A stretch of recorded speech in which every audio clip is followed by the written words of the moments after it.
A wolfless Omega should be grateful we allow her inside the palace. Lady Catherine Monroe fastened a small silver bell to Lillian Harper's gray servant dress while the Frost Moon celebration gathered beyond the doors. The clasp clicked at her waist. Every step would announce her presence. Every chime would remind the court that she was the forgotten Omega who had never heard a wolf inside her. Lillian lowered her eyes, not because Catherine deserved obedience, but because looking directly at cruelty often encouraged it to perform. You will use the side aisle, Catherine continued. The royal guests should not have to wonder why Silverpine keeps someone incomplete. Two attendants nearby hid their smiles. Lillian said nothing. She lifted the folded table linens against her chest and waited for the doors to open. For 27 years, silence had kept her from becoming a larger target. It had also made people believe she had nothing to say. The grand hall glowed with silver lanterns and winter candles. Frosted pine branches framed the marble columns. Nobles filled the long tables in white, blue, and black ceremonial clothing while musicians played beneath the western balcony. At the far end, Alpha King Adrian Blackwood sat upon the silver throne. 41. Tall, broad-shouldered, commanding even in stillness. The court saw a powerful king beneath a black coat embroidered with silver wolves. Lillian saw the way he kept his right hand closed against the throne. She saw the thin layer of frost spreading over his fingers. No one else appeared to notice. Catherine pushed Lillian toward the servants' aisle. The bell rang once. Then again. Conversations softened as she passed. A noblewoman whispered, "That is the wolfless one." Another answered, "I heard even her mother abandoned her." Lillian kept walking. She knew how to become smaller inside a crowded room. Stay near the wall. Keep the chin lowered. Never take more space than the tray in her hands. An 8-year-old Omega named Emma Collins stood near the musicians, struggling to carry a pitcher too large for her arms. When it tilted, Lillian changed direction and steadied it before water reached the floor. "Slowly," she whispered. "Your hands are not weak. The pitcher is simply heavy." Emma looked at the silver bell. "Why do they make you wear that?" Lillian glanced toward Catherine. "Because some people need noise to feel important." Emma almost smiled. Lillian continued toward the royal table. With each step, the bell gave its clear little warning. Adrian's hand grew colder. The curse had begun before sunset this year. Usually the frost moon waited until midnight before stealing warmth from his body and turning his wolf restless. Tonight, darkness already pressed beneath his skin. Dr. Everett Shaw stood behind the throne, quietly urging him to leave the celebration. Adrian refused. If the court saw weakness, the council would use it. Lillian reached the foot of the dais. The bell rang one final time. Then it stopped. She froze. Her foot was still moving, but the silver charm made no sound. At the same instant, warmth passed through Adrian's right hand. The frost across his fingers melted. He opened his palm and stared at the living color returning to his skin.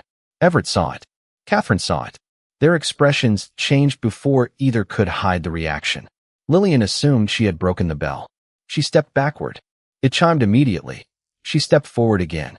Silence.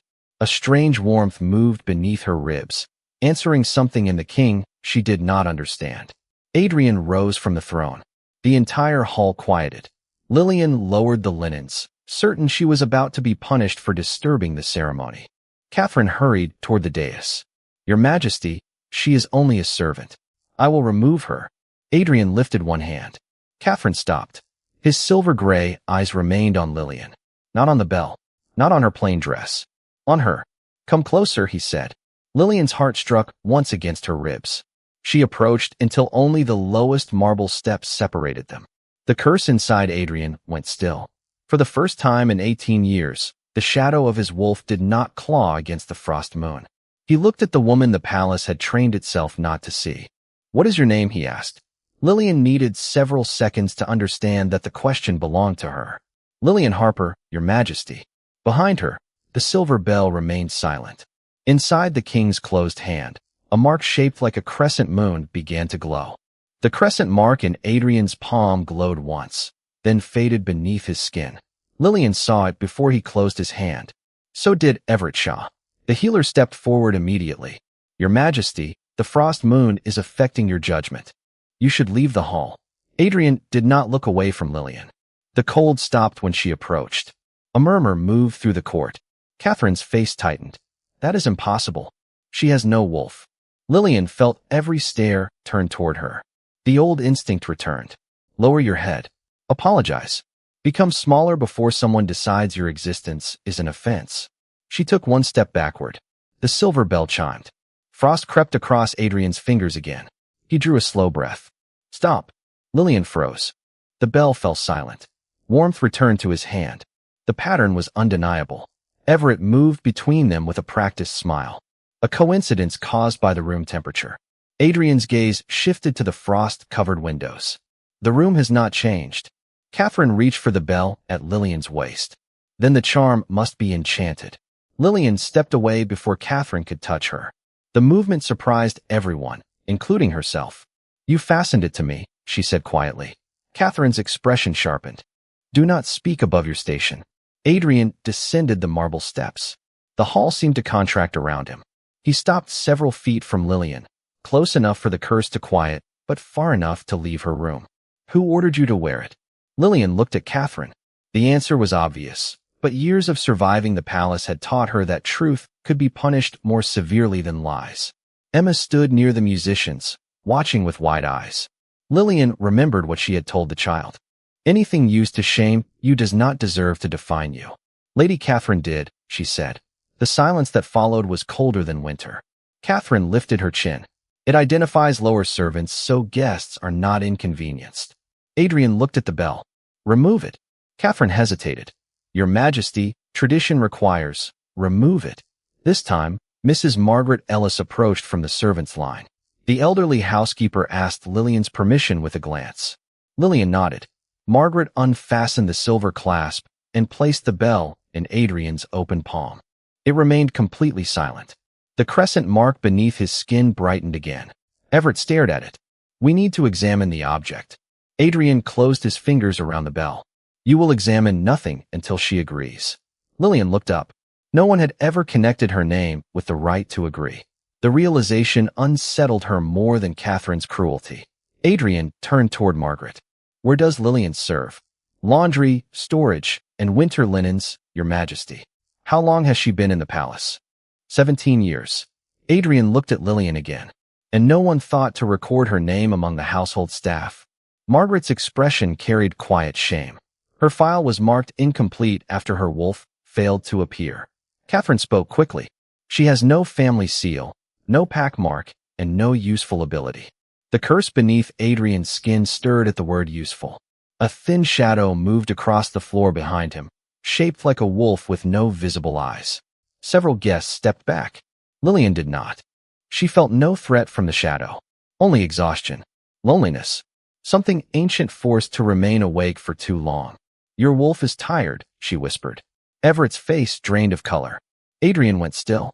You can hear him? Lillian shook her head. Not here. Feel. The shadow wolf turned toward her. For one suspended moment, the entire court watched the cursed shape lower its head. Adrian's voice softened. Come to the Northern Library tomorrow morning. Lillian's stomach tightened. Am I being punished? Something almost human passed through his expression. No. He looked toward the silver bell in his hand. I am trying to understand why the first warmth I have felt in 18 years began when everyone else heard your shame. Catherine stepped forward. Your Majesty, allowing her near the royal archives would be reckless.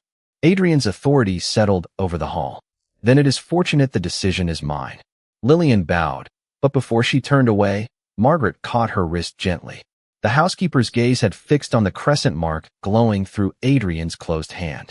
Lillian, she whispered, when you were a child, did your mother ever give you a silver pendant? Lillian's breath caught. She had not heard anyone mention her mother in years. Yes, a moon inside a circle. Margaret's face changed. Then the king is not the only one carrying part of this curse. Margaret's words followed Lillian through the servants' corridor long after the frost moon celebration ended. The king is not the only one carrying part of this curse. She slept little that night. Every time she closed her eyes, she saw Adrian's frost-covered hand warming when she approached, the shadow wolf lowering its head, and the crescent mark glowing beneath his skin. Before sunrise, Margaret came to the laundry room carrying a small wooden box. This belonged to your mother, she said. Lillian stared at the silver pendant resting inside. A crescent moon sat within a perfect circle, exactly as she remembered. You knew her. Rose Harper served Silverpine before you were born. She was not a servant. She was a moon guardian. Lillian touched the pendant, but did not lift it. Then why did everyone say she abandoned me? Margaret's eyes filled with regret. Because powerful people needed you to believe no one would return for you. Footsteps sounded outside. Margaret closed the box and placed it in Lillian's hands. Take it to the Northern Library. Trust what it shows you, but do not trust everyone who claims to understand it. The Royal Library occupied the quietest tower in the palace. Adrian waited near a long table covered with maps, sealed records, and books bound in pale leather. Morning light crossed his face, revealing exhaustion the throne room had hidden. Everett stood beside him. Catherine was not present. Lillian felt relieved until she noticed the silver bell lying on the table. You may leave if this becomes uncomfortable, Adrian said. Nothing will be required of you. Everett gave a restrained sigh. Your Majesty, time is limited. The curse is advancing faster than expected. Adrian's right hand rested inside a black glove. Frost had formed along the cuff. Lillian approached the table. The pendant in her pocket grew warm. The instant she removed it, every candle in the library flickered. Adrian's shadow wolf appeared across the floor, darker than before, but it did not move toward her. It curled beside her feet, like something recognizing home. Everett stepped closer. Give me the pendant. Lillian closed her fingers around it. Why? Because it may be dangerous. To whom? Everett's expression hardened. Adrian lifted one hand. She asked a fair question. Lillian placed the pendant beside the oldest book. Silver light spread across the cover, revealing words hidden beneath years of dust. The frost moon cannot be destroyed. It can only be divided until truth freely reunites what fear separated. Adrian read the line twice. Divided between whom? Margaret entered quietly behind Lillian. Between the cursed heir and the guardian's child. Everett turned on her. You had no authority to bring that object here. And you had no authority to hide what Rose sacrificed. The library fell silent. Margaret explained that 18 years earlier, when Adrian was still a young prince, the council had attempted to bind the Frost Moon curse to the royal bloodline. Rose interrupted the ritual. Unable to erase the curse, she split it. One half remained inside Adrian. The other passed into her infant daughter. Lillian's knees weakened. My wolf. Margaret nodded. She did not disappear. She has been holding the curse asleep inside you. A sound moved beneath Lillian's ribs. Faint. Distant. Not a voice. A heartbeat answering her own. Adrian removed his glove. Frost covered his palm, but the crescent mark remained warm. If being near me awakens the other half, then you should leave Silverpine. Everett looked almost relieved. That would be safest. Lillian studied him. For whom? The same question again. This time, Everett did not answer. Adrian stepped back from the table, placing more distance between them even as the cold returned to his hand. I will not keep you here because my curse recognizes you. Lillian looked at the king who had asked her name before asking what she could do for him. And I will not run before I understand what was taken from both of us. The pendant opened in her palm. Inside was a tiny portrait of Rose and a folded strip of paper. Lillian unfolded it carefully. My dearest girl, your wolf is not absent. She is guarding a truth the council fears. Do not let them turn love into duty. Before Lillian could read further, the library doors opened. Catherine entered with 3 council elders and a sealed decree. By order of the Frost Moon Council, she announced, the wolfless Omega is forbidden from approaching the king again. The shadow wolf rose from the floor. For the first time, it did not bow to the council. It stood beside Lillian. The shadow wolf stood beside Lillian, its dark outline stretching across the library floor toward the council decree. Catherine's confidence faltered, but only for a moment. This proves the danger, she said. The creature responds to her. Adrian looked at the decree without taking it. The creature is my wolf. Then she is influencing the crown. One elder shifted uneasily. Another avoided Lillian's eyes. Everett remained near the table, silent in the way guilty men often hoped silence could resemble wisdom. Lillian held her mother's pendant against her palm. The tiny paper inside still carried Rose's warning. Do not let them turn love into duty. Who signed the order? Adrian asked. Catherine lifted the sealed page. The Frost Moon Council. Without my consent. The curse has compromised your judgment. Adrian's silver-gray eyes cooled. Then explain why my judgment only becomes compromised when I refuse to obey you. The room went still. The shadow wolf lowered its head near Lillian's hand. She did not touch it. She could feel the exhaustion inside the creature, the years of cold, and something else beneath it. Recognition. Margaret moved to Lillian's side. Rose split the curse to prevent the council from controlling the royal line. That is why they buried every record of Moon Guardians. Catherine turned toward her. You are repeating a servant's superstition. Margaret opened one of the pale leather books and placed Rose's pendant over the cover. Silver writing appeared across the page. The guardian's child carries the sleeping half until freely chosen trust reunites what fear divided. One elder read the sentence aloud. Catherine's face tightened. Freely chosen trust could mean a formal ritual. Everett finally spoke. A supervised bonding ceremony would be safest. Lillian looked at him. Safest for whom? His jaw stiffened. Adrian stepped between the council and the table, not blocking Lillian, but making it clear no one would reach for her. No ritual will be performed. Catherine's voice sharpened. Your Majesty, if she can break the curse, the kingdom cannot wait for her comfort. Adrian's hand grew colder inside the glove. Frost spread along the edge of the table. Her comfort is not the issue. Her consent is. Lillian heard the word and felt something inside her shift.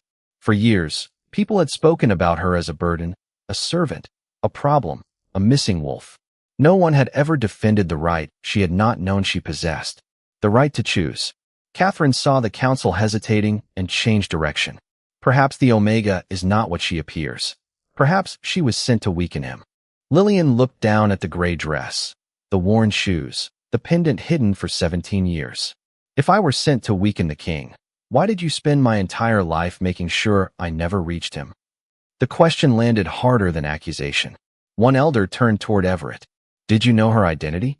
Everett glanced at Catherine. That single look answered before he spoke. Adrian noticed. Margaret noticed. Lillian noticed. I knew only that Rose's child survived, Everett said carefully, and that proximity to the king might destabilize the curse. You knew enough to keep her in the laundry, Margaret replied. Catherine folded the decree. This conversation is finished. No, Adrian said. It begins now. He ordered the royal archives opened, every record concerning Rose Harper released, and the council decree suspended pending review. Catherine protested, but the elders no longer stood as closely beside her. Power had begun to separate from certainty. Adrian turned to Lillian. You may leave the palace if you wish. You may remain. You may refuse every question. Lillian looked at the pendant, the shadow wolf, and the book her mother had hidden a message inside. I want to know what happened to her. Then the archives will answer to you. A sharp crack sounded through the library. Frost spread across the high windows in branching silver lines.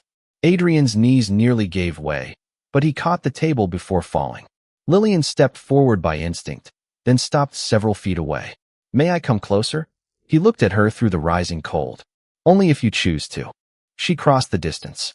The moment her hand hovered near his, warmth returned to the room. The shadow wolf became still, and beneath Lillian's ribs, the heartbeat she had felt before answered with a second pulse. Her sleeping wolf was beginning to wake. The second pulse beneath Lillian's ribs grew stronger as she stood beside Adrian. It was not a voice yet, not a howl, only a quiet presence unfolding after years of silence. The frost withdrew from the library windows in slow silver threads. Adrian's breathing steadied, but he did not reach for her hand. He waited until she lowered her palm near his. Warmth passed between them without contact. Everett watched from across the table, his face carefully blank. Catherine had already left with the suspended decree, but her anger remained in the room like smoke after a candle was extinguished. Your wolf is waking, Margaret said softly. Lillian looked toward the shadow curled beside her feet. Then why can I still feel his? Because the curse joined what fear once divided, Margaret replied. Your wolves have carried opposite halves for 18 years. Adrian straightened, though the cold still marked the edge of his glove. How do we separate them without harming her? Everett answered too quickly. A bonding ritual could reunite the curse and direct it away from the royal bloodline. Lillian turned toward him. Direct it where? Silence followed. Everett adjusted the papers before him. Ancient texts are rarely precise. Adrian's expression hardened. Then you will not perform anything until they are. He ordered the remaining council members dismissed and asked Margaret to stay. When the library doors closed, the room finally felt large enough to breathe. Lillian opened Rose's pendant again. The folded message contained another line written beneath the first. The guardian's child must never be offered as payment for a king's survival. Adrian read the sentence over her shoulder, but kept several feet between them. Your mother knew they would try. So did Everett. Lillian looked toward the abandoned decree. Perhaps Catherine does too. Margaret opened a locked archive cabinet using a key she had carried for years. Inside were medical reports bearing Everett's seal. The earliest document was dated the night Rose disappeared. It described Adrian's curse as temporarily stabilized after separation from an infant guardian. The next pages tracked Lillian without naming her. Wolfless female remains unaware. Keep assigned below royal level. Prevent emotional proximity to the heir. Lillian read each line twice. Her shame had not been an accident. Her place in the laundry, the missing staff record, the whispers about her mother, even the silver bell had all kept her visible enough to control, but too humiliated to approach the king. Adrian's hand closed around the edge of the table. They built your life around my curse. They built both our lives around it. Lillian expected anger to consume her. Instead, she felt something colder and clearer. Choice had been stolen from both of them before either understood what it meant. Margaret turned to the final report. Everett wrote that the seal would weaken when the guardian's child experienced freely chosen affection for the cursed heir. Adrian stepped away from Lillian immediately. Then you should not remain near me. The rejection hurt before she understood its kindness. You think distance protects me? If affection can trigger the seal, every feeling you have around me becomes dangerous. Only if someone decides what those feelings mean for me. Adrian looked at her. The shadow wolf lifted its head. Lillian's sleeping wolf answered with another pulse. I do not want the crown, the council, or the curse deciding whether I care for you, she said. And I do not want fear deciding either. Adrian's voice lowered. You barely know me. Then let me know you before anyone speaks of rituals. Something in his expression softened, but he remained careful. What would that look like? Lillian thought of the man beneath the throne, the one who had frozen hands so his people would not panic. Honesty. No healer between us. No council choosing the questions. Adrian nodded. Agreed. He told her the curse had begun when he was 23. Each frost moon stole more warmth, more control, and more of his wolf's recognition. He feared that one year the shadow would forget everyone completely. Lillian told him about the laundry, Emma, and the years she had believed silence inside her meant emptiness. Neither tried to heal the other. They only listened. As dusk reached the library windows, Lillian felt her wolf again. This time, a single word formed beneath her heartbeat. Home. She did not know whether it meant Adrian, her mother's pendant, or the self she was beginning to recover. Before she could ask, the archive doors opened. Emma stood there holding the silver bell. Lady Catherine said you must wear this again tomorrow, the child whispered. She said the bonding ceremony has already been announced. Adrian rose. There will be no ceremony. Emma looked frightened. But the council invited the entire kingdom. Margaret took the bell from her. Inside its hollow silver shell, a hidden symbol had begun to glow. The same symbol marked Everett's oldest report. Lillian stared at it. The bell had never been created merely to shame her. It had been designed to keep her wolf asleep. The hidden symbol inside the silver bell pulsed beneath the library lamps. Lillian held it carefully by the rim, feeling a faint cold move through the metal. Her sleeping wolf recoiled. Not from Adrian. From the bell itself. Margaret opened Everett's oldest report and placed it beside the charm. The markings matched exactly. A crescent divided by 3 narrow lines. This is a suppression seal, she said. It was used to keep guardian bloodlines dormant. Emma stared at the bell with wide eyes. They made her wear it every day. Adrian's expression changed with quiet fury. How long? Since she began palace service, Margaret answered. 17 years. Lillian thought of every corridor where the chime had announced her shame, every servant who stepped aside, every night she had fallen asleep believing the silence inside her meant she was incomplete. The bell had not exposed an absence. It had created one. Adrian reached toward the charm, then stopped. May I? Lillian placed it in his open palm.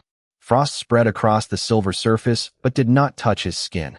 The suppression mark brightened. His shadow wolf rose behind him, no longer calm. Lillian felt her own wolf answer with a pulse strong enough to steal her breath. A single image entered her mind. Moonlight across white fur. A woman kneeling beside an infant. Rose. Lillian closed her eyes. The pendant against her chest grew warm. The library disappeared. She stood inside a memory. Rose Harper held baby Lillian beneath the northern tower while snow moved through an open window. Adrian was there too, 23 years old, unconscious beside a circle of silver candles. Catherine's father and Everett stood beyond the ritual stones. The curse will bind him to the council, Everett said. Each frost moon will weaken his wolf until he depends on us. Rose pressed one hand to Adrian's frozen chest and the other to her daughter's blanket. Then I will divide it. The child may never wake her wolf, Everett warned. Rose looked down at Lillian. Better a sleeping wolf than a stolen king. Silver light passed between Adrian and the infant. The curse separated. But before the memory ended, Catherine's father placed the bell beside the child. Keep the second half dormant, he ordered. If the guardian and the heir ever choose each other freely, the curse will break. The memory vanished. Lillian opened her eyes in the library, breathing quickly but still standing. Adrian remained several feet away. What did you see? She told them everything. No one interrupted. When she finished, Emma reached for Margaret's hand. So Lady Catherine knew? She inherited the secret, Margaret said. Adrian looked toward the palace windows, where banners for the announced bonding ceremony were already being raised. The ceremony is not meant to cure me. Lillian understood at the same moment. It is meant to control how the bond happens. Margaret nodded grimly.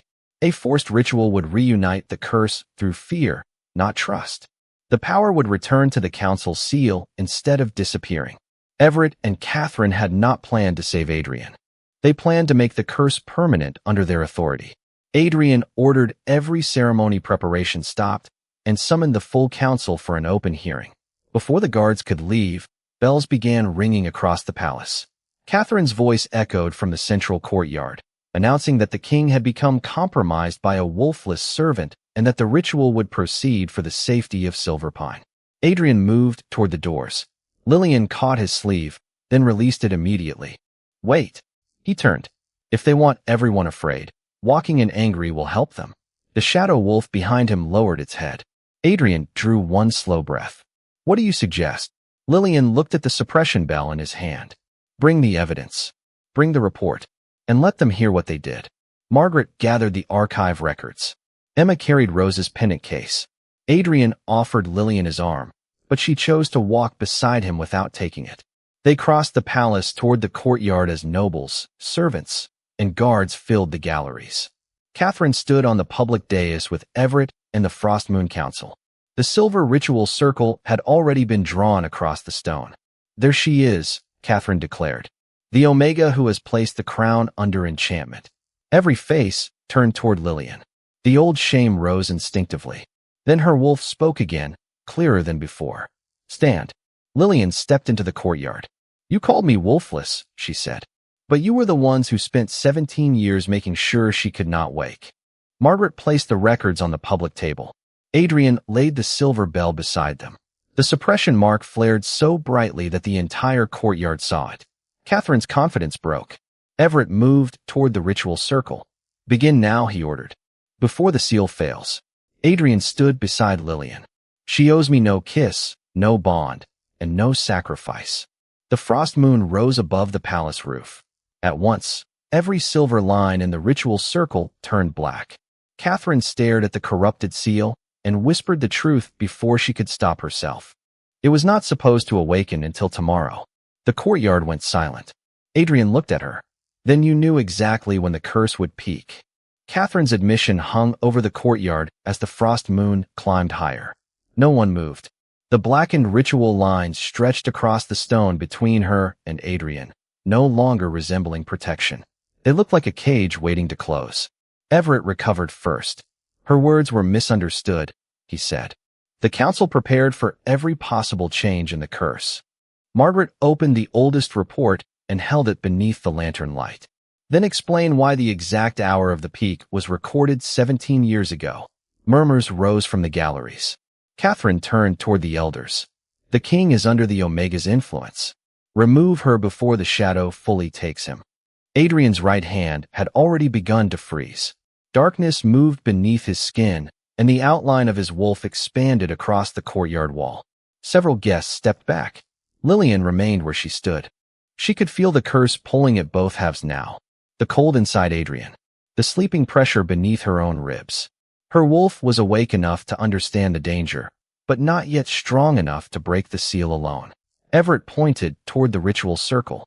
If she enters willingly, the kingdom may still be saved. You mean controlled, Lillian said. His eyes hardened. You do not understand what is at stake. I understand that you hid my mother's records, silenced my wolf, and planned a ceremony without my consent. The words carried farther than she expected. Servants along the eastern gallery lowered their heads, not in shame, but in recognition. Some of them had worn bells too. Others had been assigned duties according to rank they never chose. Catherine stepped down from the dais. You are an abandoned servant who mistakes attention from a cursed king for love. The old insult reached for Lillian, but it no longer found the same place inside her. Adrian moved between them. Frost spread across the stones beneath his boots. Do not speak for what I feel. Catherine gave a sharp smile. Then say it. Tell the kingdom you would risk every life here for a woman you met yesterday. Adrian looked at Lillian, but he answered the court. I would rather carry this curse than turn her affection into another order. Silence returned. Not empty this time. Witnessing. Lillian felt her wolf rise behind her heartbeat. A quiet silver presence. Adrian's shadow wolf turned toward it, but the black ritual lines began glowing again. Everett had stepped into the circle and placed both hands over the council seal. The ceremony will proceed, he announced. The crown cannot refuse survival. Adrian's wolf pulled against him. He closed his eyes, fighting to remain still. The temperature dropped so quickly that frost covered the fountain and the silver lanterns dimmed. Lillian took one step toward him. Adrian. He opened his eyes. The silver gray had darkened almost completely. Stay back. Do you want me to leave? His jaw tightened. I want you safe. That was not my question. The shadow wolf shook beneath the curse. Adrian forced the words out. No, I do not want you to leave. Lillian moved closer, but she did not enter the ritual circle. Then listen to me. The court watched as she stood several feet from him. I am not here because the council chose me. I am not here because the kingdom needs a cure. I am here because you asked my name before you asked what I could give you. The darkness around his wolf slowed. Catherine turned toward Everett. Strengthen the seal. He pressed harder against the silver mark. The black lines rose like shadows across the stones. At once, the bell on the evidence table began ringing by itself. Lillian's wolf recoiled. Pain flashed beneath her ribs, not physical injury, but 17 years of silence trying to close around her again. Emma broke from Margaret's side and reached the table first. The child did not touch the bell. She pulled the linen beneath it, sending the charm away from the ritual seal. The ringing stopped. Lillian's wolf surged awake. A silver shape appeared behind her, faint but unmistakable. Gasps moved through the courtyard. The wolfless Omega had never been wolfless. Catherine stared at the silver wolf as though the truth itself had betrayed her. Adrian's shadow wolf lowered its head. The two shapes faced one another across the broken circle. Everett stepped back. This cannot happen before the binding. Margaret raised Rose's pendant. It is happening because the binding failed. One council elder removed his ceremonial chain. Then another did the same. The ritual is suspended, the eldest declared. Everett Shaw and Catherine Monroe will surrender their authority pending public review. Catherine's composure shattered. Without us, the curse will consume him tonight. Adrian's knees weakened, but he remained standing. Lillian felt the peak approaching. The silver wolf behind her flickered. The shadow inside him rose higher. He looked toward the northern tower, where the curse had first been divided 18 years earlier. I will go there alone, he said. Seal the tower until dawn. Lillian understood. He intended to isolate himself so no one could be harmed. And what happens to you? Adrian met her eyes. That is no longer the kingdom's burden. He turned toward the tower passage. Lillian followed until he stopped at the first stair. You cannot come with me. Are you ordering me? I am asking you not to risk your memories, your wolf, or your life for me. She touched Rose's pendant. Then do not ask me to decide from fear. Adrian's control faltered. The shadow wolf filled the archway behind him. Lillian, if you enter that tower, the curse may demand the bond. She looked at the man who had just rejected an entire council rather than demand her affection. A curse can demand nothing from me. The tower doors opened under the frost moon. Adrian stepped inside and pulled them closed before she could follow. Silver locks sealed across the wood. From beyond them came his final warning. Do not let anyone make your first choice of love into a sacrifice. Then the tower went silent, and Lillian's awakened wolf whispered one clear word. Choose. Lillian stood before the sealed tower doors while the frost moon turned the courtyard silver. Behind her, the council guards escorted Catherine and Everett away from the ritual circle. Margaret gathered Rose's records. Emma held the linen that had carried the suppression bell. No one tried to stop Lillian when she placed her palm against the cold wood. The silver locks did not move. The tower recognizes the divided curse, Margaret said softly. It may open only for the guardian's bloodline. Lillian pressed Rose's pendant against the center seal. Warmth spread beneath her fingers. Her awakened wolf rose behind her heartbeat, no longer a frightened presence, but a steady silver voice. Choose. Lillian, Margaret warned. The memory records say the curse may try to take something personal when the halves reunite. My mother's memories. Possibly. Lillian looked at the pendant. For years, only fragments of Rose had remained. A blue shawl, a quiet song, hands that smelled of lavender. She would not surrender those memories because a council expected sacrifice. But Adrian had never expected it. He had chosen the curse rather than claim her affection. That truth changed the meaning of every step she was about to take. Open, Lillian whispered. The silver locks withdrew. The tower door moved inward. Cold air flowed down the stairs, carrying darkness that seemed almost alive. Lillian entered alone. She climbed past frozen windows and extinguished lanterns until she reached the highest chamber. Adrian stood near the open balcony beneath the frost moon. Ice covered the stone around him. His black coat had turned silver at the shoulders, and the shadow wolf filled the wall behind him, restless and unfamiliar. You should not be here, he said without turning. His voice sounded distant. I chose to come. The curse is at its peak. Then tell me what you need. Adrian faced her. Darkness covered most of his silver-gray eyes, but recognition remained. Distance. Lillian stopped near the doorway. Do you want me to leave? His breath trembled. No, the honesty cost him. She could see it. But wanting you here does not give me the right to ask you to save me. Lillian took one careful step. I am not here because the kingdom needs its king. Another step. I am here because you saw me before you knew what I carried. Adrian's shadow wolf moved between them, not threatening her, but warning her away from the cold. Lillian's silver wolf appeared at her side. The two shapes faced one another beneath the moonlight. Everett said breaking the seal could take my memories of Rose, she said. Adrian's expression tightened. Then do nothing. The record also said the curse takes what is given through fear. Lillian touched the pendant. I am not afraid of choosing you. You should be afraid of losing yourself. I was losing myself long before I met you.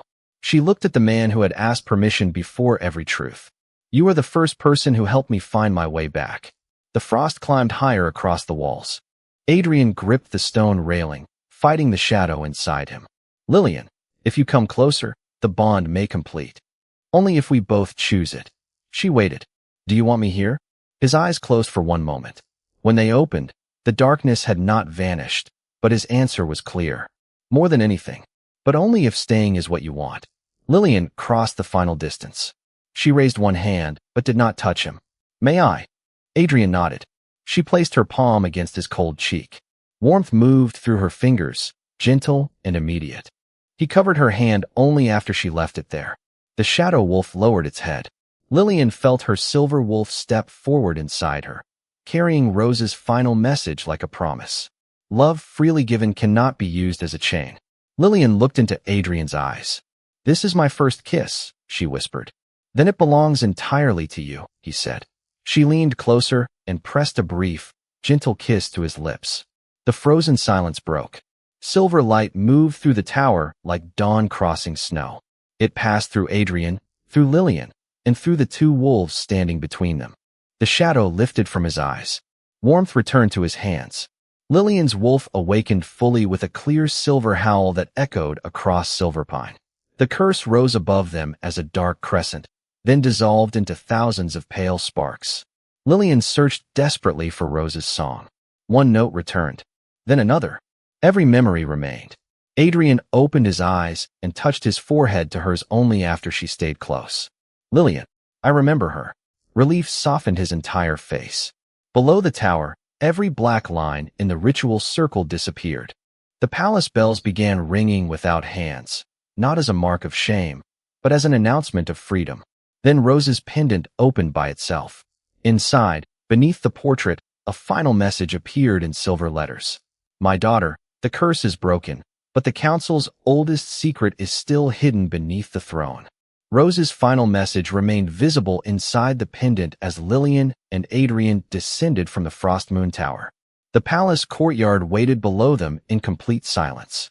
Servants, nobles, guards, and council elders all watched the king return with warmth restored to his face and the forgotten Omega walking beside him. No one heard a bell at Lillian's waist. No one called her wolfless. Her silver wolf moved quietly within her now, present without needing to prove itself. Adrian stopped before the broken ritual circle. The curse is gone, he said. His voice carried through the courtyard without strain. But the system that preserved it remains. Catherine and Everett stood beneath council supervision near the public table. Everett insisted the ritual had been necessary. Catherine claimed everything had been done to protect Silverpine. Lillian opened Rose's pendant and read the message aloud. The council's oldest secret is still hidden beneath the throne. Margaret led them back into the grand hall, where the silver throne stood beneath the royal crest. Adrian did not sit. He ordered the platform examined in full view of the court. Beneath the lowest marble step, workers found a narrow compartment sealed with the same suppression mark once hidden inside Lillian's bell. Inside were original council records, guardian names, and written orders proving Catherine's family had maintained the Frost Moon curse for generations. The documents described weakened kings as easier to influence. They also listed Omega children whose wolves had been suppressed because their bloodlines could resist council magic. Lillian found her own name near the final page. Beside it was a single instruction: keep forgotten. Her fingers became still. For 17 years, that command had shaped where she slept, worked, walked, and believed she belonged. Adrian stood beside her, but did not speak for her.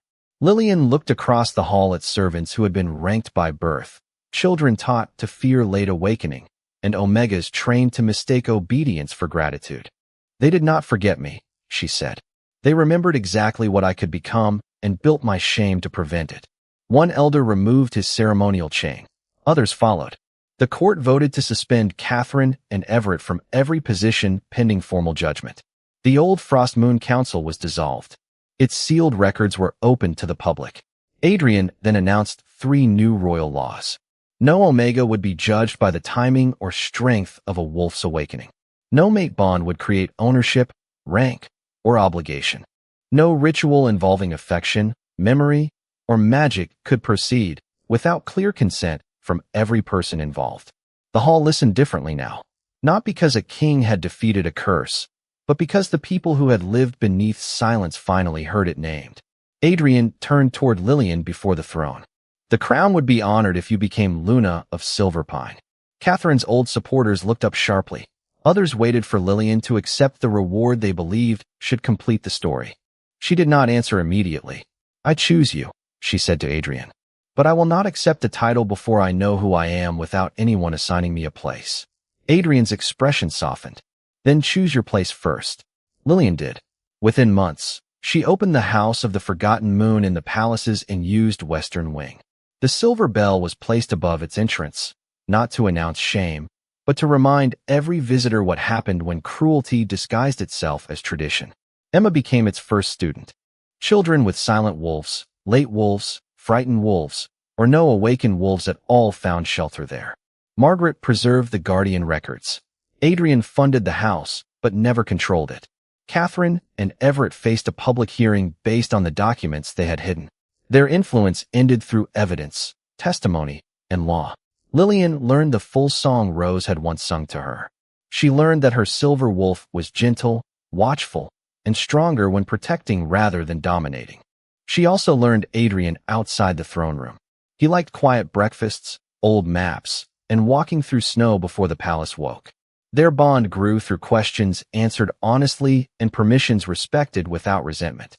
When Adrian asked again months later whether she wished to stand beside him as Luna, Lillian looked toward the house of the forgotten moon, where Emma was teaching another child to remove a silver bell from her own coat.